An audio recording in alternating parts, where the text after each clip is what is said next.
வணக்கம். ஜெயங்கொண்டம் அருகே கொள்ளிடம் ஆற்றில் குளிக்க சென்ற மாயமான மாற்றுத்திறனாளியை பொதுமக்கள் உதவியுடன் தீயணைப்புத் துறையினர் தேடி வருகின்றனர். இனி விரிவான செய்திகள். அரியலூர் மாவட்டம் அன்னங்காரன்பேட்டை கிராமத்தைச் சேர்ந்தவர் செல்வராஜ்.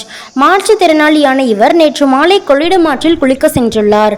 குளிக்க சென்று நீண்ட நேரமாகியும் செல்வராஜ் வீடு திரும்பாத நிலையில் பல்வேறு இடங்களில் செல்வராஜை அவரது உறவினர்கள் தேடி உள்ளனர். ஆனால் எங்கும் செல்வராஜ் இல்லாத நிலையில் அச்சமடைந்த உறவினர்கள் ஜெயங்கொண்டம் தீயணைப்பு துறை மற்றும் தாப்பலூர் போலீசாருக்கு தகவல் தெரிவித்துள்ளனர்.